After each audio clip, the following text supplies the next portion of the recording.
Hi Year 6, it's Mr. Sharratt here with a reading lesson for you. This one is going to be all about plastic pollution. When people think about plastic, they may think of lots of everyday objects that make our lives easier. Food containers, toys and gadgets, and even the pipes that carry water to and from our homes. In fact, plastic is so popular in the UK today that it is almost impossible to imagine life without it. However, while plastic makes human lives easier, it makes the lives of Britain's wildlife much harder, and it could be endangering the existence of some of our much-loved creatures. Almost 80% of plastic produced over the last 70 years has been thrown away. 160,000 plastic bags are used around the world every second, and by 2015, 6,300 million metric tons of plastic waste had been created. Of all the plastic waste created by 2015, 9% was recycled, 12% burned, and 79% in landfills or in the natural environment. Plastic and the environment. There are many different ways that plastic can enter the environment. Not disposing of it properly, for example littering, wash down drains from face washes and clothing, spilled overboard by ships, escaped from factories and warehouses, blown out of bins or landfills by the wind, or abandoned, for example fishing nets. So much plastic enters the environment each year that it can be found in fresh water, soil, air, and oceans around the world. The problem with plastic. Most types of plastic are neither biodegradable or compostable. Therefore, any plastic that ends up in the local environment will not break down over time, like it does with paper, fruit peel, or natural fabrics. Plastic will simply remain where it is forever unless it is removed by humans or mistakenly consumed by wildlife. A huge problem with the plastic that ends up in the environment is the chemicals it releases. Over time, pieces of plastic litter will break into smaller pieces. When plastic breaks into microplastics, it is eaten by wildlife that mistake it for food. Scarily, these microplastics contain toxic chemicals and heavy metals, poisonous and deadly to local wildlife. These make their way into the food chain, affecting not only the animal that ate the plastic, but any animal that then goes on to consume the first animal. Threats to wildlife.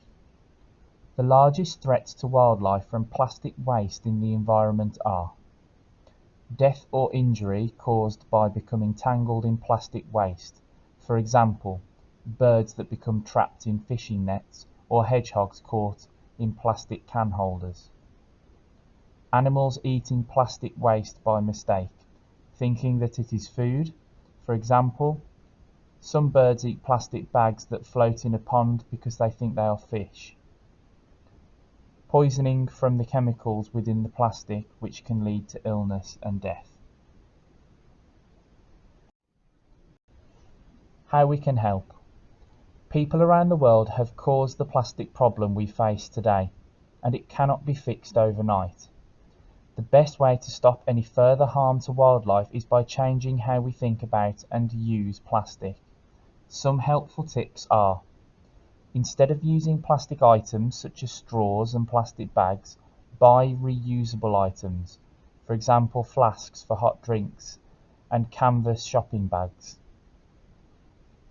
Glitter, which is often made of plastic, and balloons can also be damaging to the environment and dangerous to animals, who may mistake them for food. Recycle as much of your waste as possible, and safely pick up litter you see in the environment. Okay, just have a look at the glossary. So we've got biodegradable is something that can be naturally broken down by bacteria. Compostable is something that is biodegradable and can help support plant growth. Endanger is to put something or someone at risk or in danger. Microplastics are extremely small pieces of plastic in the environment, resulting from the breakdown of bigger pieces of plastic waste. And toxic is something poisonous or harmful. Okay, so let's have a look at the questions then. So number 1, which of these is not a way that plastic enters the environment? By being blown out of bins, by being abandoned by humans, by being dug up from the ground, or by being washed down drains. Number 2, use the infographic to help you, which is on the page Plastic and the Environment. Match the percentages to the correct fact. So 9%, 12% and 79%. And then we've got existing plastic that has been burned, existing plastic which has ended up in landfills or the natural environment, and existing plastic that has been recycled. So say we can, if you look at the page that was titled Plastic and the Environment, you'll find your answers to those. Okay, question 3, find and copy 2 examples of items that the text implies will break down over time. Question 4, and could be endangering the existence of some of our much loved creatures. Which word or phrase could the author have used instead of the word endangering in this sentence? Then number 5, find and copy 1 adjective from the section entitled The Problem with Plastic that describes the chemicals found in microplastics. So for questions 3 and 5, you need to look at the problem with plastic page, and then for question 4, look at the first page, plastic pollution. Okay, question 6, summarise the section entitled Threats to Wildlife in 30 words or less. So try and summarise, briefly go over what it's trying to say, the point it's trying to make in that paragraph. Question 7, which fact from the text did you find most shocking, and give 2 reasons for your answer. And then number 8, fully explain the dangers of microplastics. Okay, so for 6, you're going to need to look at threats to wildlife. For number 7, that's going to be any of the pages. Obviously, just pick a fact that you found most shocking from all of the pages. And then at number 8, you'll have to look at the page titled The Problem with Plastic to find out about the microplastics. Okay, and finally question 9, something a little bit different, is conduct some research on the internet and what are the UK government currently doing to reduce the effects of plastic pollution in the UK. Now I've come up with a list of a few places for you to look to give you a bit of a helping hand with this one. So if you type into a Google search, what are the UK government doing to combat plastic waste? And there's a few different pages that come up that are quite useful. So if you look out for Global Citizen, Greenpeace, Unison UK and the actual .gov website, they all have bits of information that you can use after typing in that sentence into Google. The Unison UK one was particularly good, that had lots and lots of different things that the government are doing. So hopefully that will point you in the right direction. Okay, so we're going to have a look at the answers then. So for question 1, which of these is not a way that plastic enters the environment? And we should have gone for by being dug up from the ground. All the others were ways that it could enter the environment. So if you use that little infographic, there's like a little pie chart to help you. You could have matched these percentages up hopefully quite easily. So 9% was the plastic that had been recycled, 12% was the plastic that had been burnt, and then 79% is the plastic which ended up in landfills or in the natural environment. Okay, question 3, find and copy 2 examples of items that the text implies will break down over time. There was 3 things that were mentioned in the text, but you only need 2 of them. So one of them was paper, One was fruit peels. And then the other one was fabric. So as long as you had two of those three, that is fine. Now, for question 4, you need to find another word instead of endangering. Now, if you looked in the glossary, you would have found the meaning of endangering. And this goes back to that SPAG lesson that I did about synonyms and antonyms. You need to try and find an appropriate synonym for endangered. So I'll put down a few words that you might have had instead of endangering. So you could have had risking, could be one. You could have something like compromising, could be another one.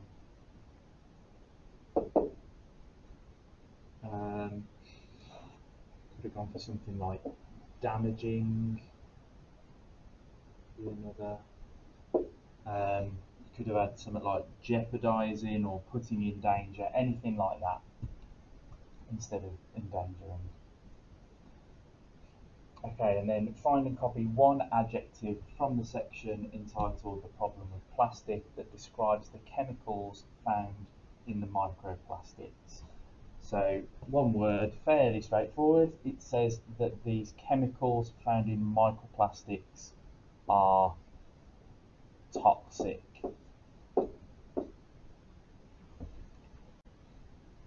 Right, so for number 6, you need to summarise the section threats to wildlife in 30 words or less. So obviously your answer will be different to mine, but I'm going to give you an example, something that I've come up with. So it was plastic pollution can harm wildlife because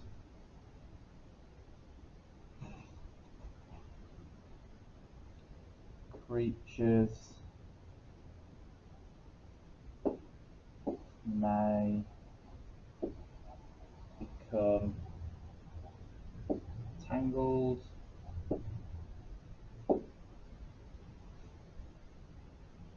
in waste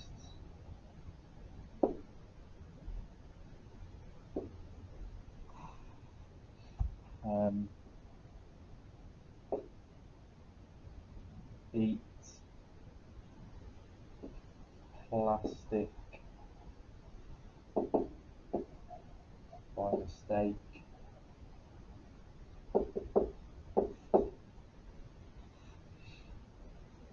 and become poisoned.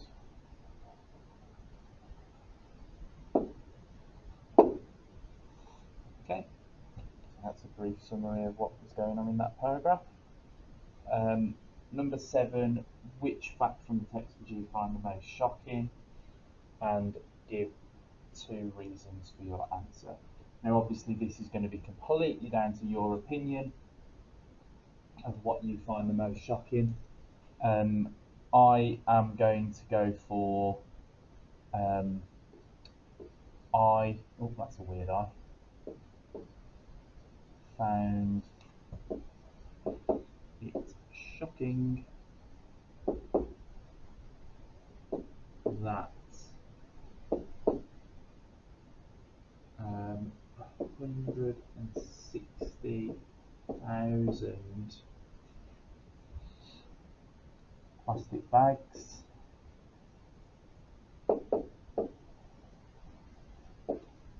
are used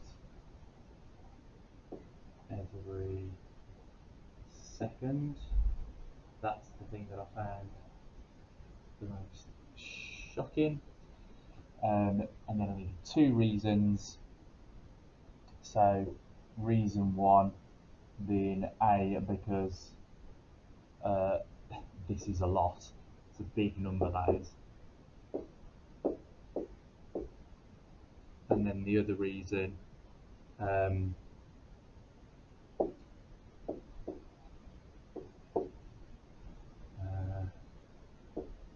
it's also shocking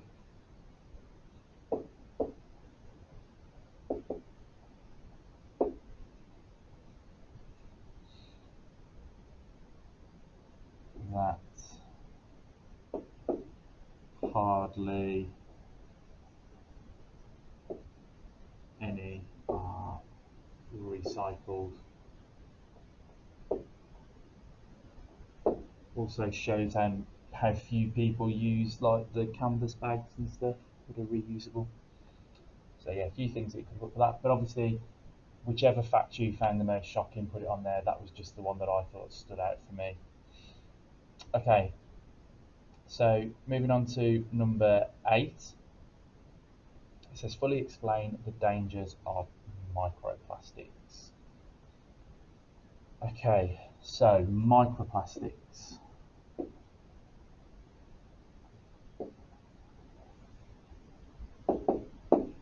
Are dangerous because, so what makes them dangerous? They can be eaten by mistake,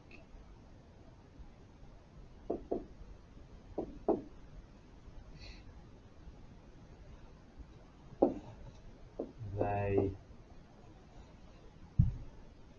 can poison animals,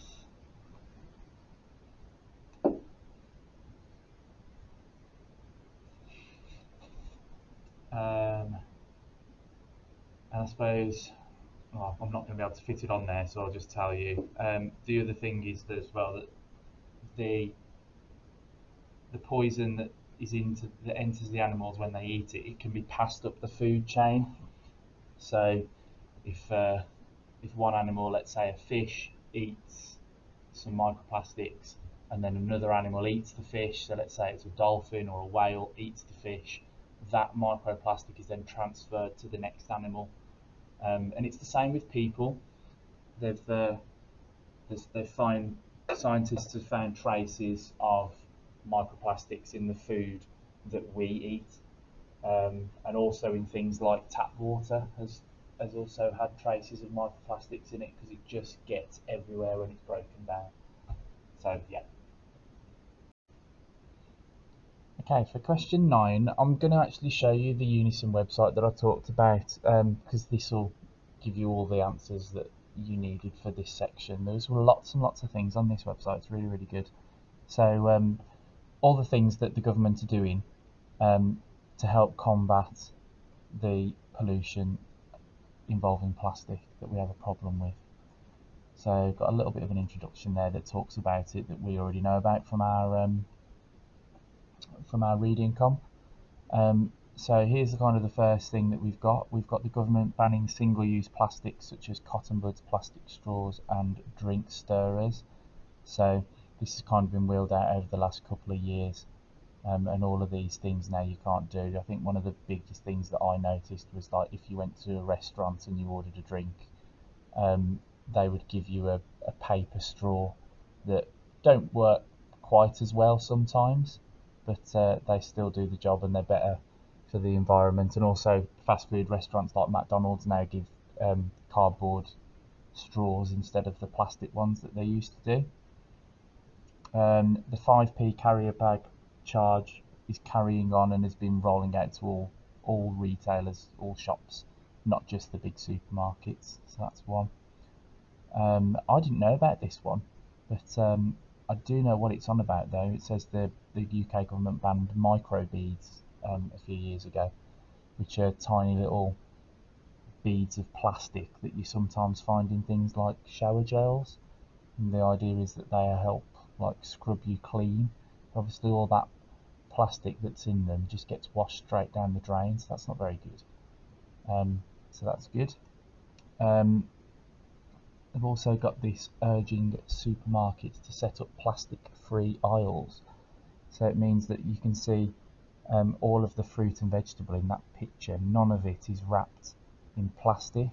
A lot of the time when you go to the supermarket, the fruit and vegetables are wrapped in plastic that of course you throw away straight away, which is just such a waste. So they're trying to encourage supermarkets to do that, which is pretty good. Got another one here. They're considering using a deposit return scheme for plastic bottles. So it's staggering the amount of plastic bottles that we use. It says their UK consumers go through an estimated 14 billion plastic drinks bottles. And so it says 9 billion drinks cans and 5 billion glass bottles a year. And over half of them end up just being thrown away or in the ocean. So that's just a scary amount. So they're on about doing a deposit return scheme where if you do have a plastic bottle, they will give you money if you return a plastic bottle. So it obviously gives people an incentive then to, instead of throwing it away, you can return it and then it can be recycled. It'd be really good if they can do this. They're on about doing a tax for disposable coffee cups. So this is where they will charge people extra for having disposable coffee cups.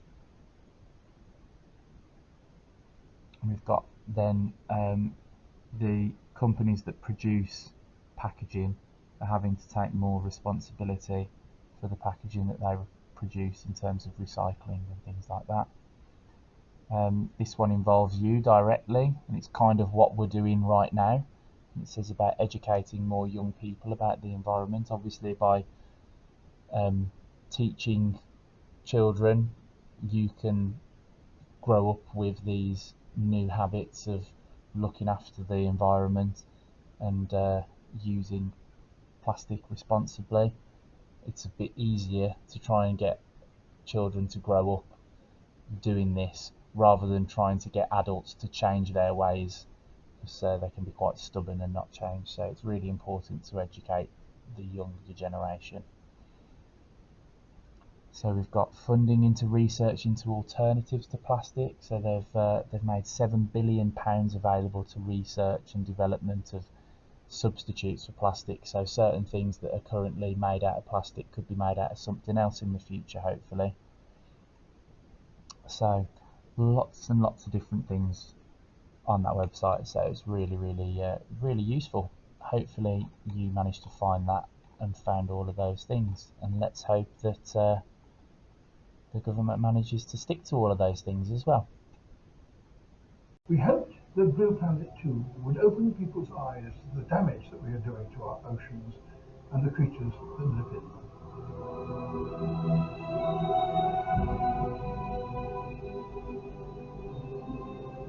I've been absolutely astonished at the result that program has had.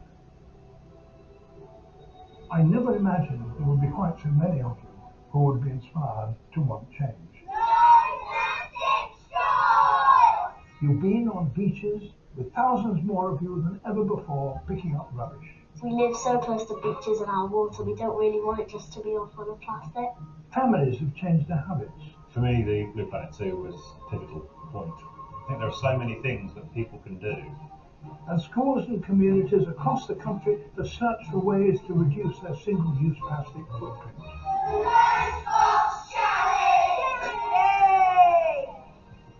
So we've moved away from single-use plastic. So all of a sudden, the 400 plates that we were wasting can be reused, washed, and reused again. What is more, the strength of your response has not gone unnoticed in the corridors of power or business boardrooms. More than 40 companies have signed up to an initiative to cut plastic pollution in Britain. Plastic bottles, plastic pollution. Tackling the scourge of plastic. We must reduce the demand for plastic. Coffee cups, Plastic bottles, plastic chopsticks. Everyone has woken up to the need for action. even as far away as China, change is happening. 所以我们特地成立了这样一个蓝色星球计划。Right now, 8 million tons of plastics ends up in the oceans every year. But you, by your responses, have shown that if we start doing those small steps that are easily achievable, we can, before long, really have an effect. If you want to join in, find out easy ways to make a difference, and share with us what you're up to. Visit bbc.co.uk/plasticswatch. The actions of any just one of us may seem to be trivial and to have no effect, but the knowledge that there are thousands, hundreds of thousands of people who are doing the same thing, that really does have an effect. So please join us. Okay, so now we've done lots of reading about plastic waste and the issues it causes. I would like you to have one final thought and think of one thing that you and your family could pledge to do to reduce the amount of plastic waste that you produce. Now, it could be something really, really tiny that when lots and lots of people do it, it will make a big difference. So have a little think of what you think that you could possibly do that will make a big difference to the environment. Well done Year 6, I hope you got on okay with that today, and also hope that you managed to take something away from it a little bit, that it hopefully might make you think a little bit more about the waste that you're producing, and in future you might do things slightly differently. So kind of two things to take away from the lesson today, not just the reading practice, but also of thinking about ways that you can help the environment. So thank you for that, and look forward to sharing the next lesson with you soon.